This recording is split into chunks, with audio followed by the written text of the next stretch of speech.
So when somebody summons you to their table for a quick discussion, do you drag your feet or do you hustle on over there?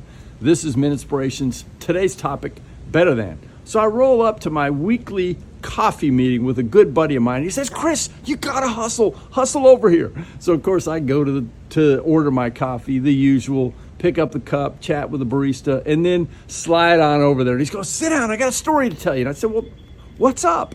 And he said, you remember when I was telling you about that meeting 6 months ago? I got assigned to lead a particular meeting. I said, oh yeah, you've been dreading that thing for 6 months. He goes, Chris, you're not gonna believe it.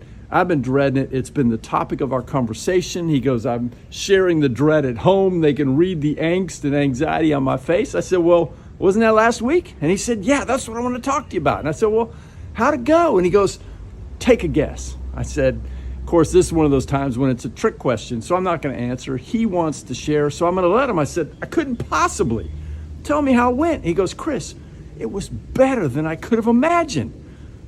Time out.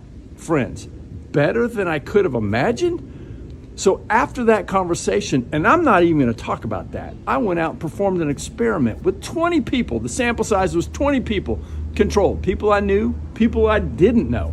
And I went up to them and I said, remember a time when you had a paper or a meeting, a presentation, a sporting event, something off in a distance that kind of caused you dread. Can you go there with me? And each one of them very quickly was to say, yes, absolutely. I said, well, let me ask you this. How did it turn out? Friends, 80% of the time, they said the response was, it turned out better than I could have imagined. 80%. Is that amazing or what? And why is that?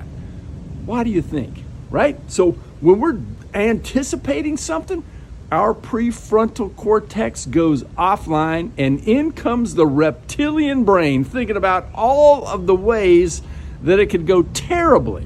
So of course, when it doesn't go terribly, it's better than I could have imagined. So here's the challenge for the next week.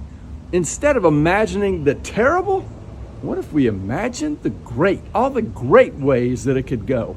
And I would bet you that it would go even better than you can imagine.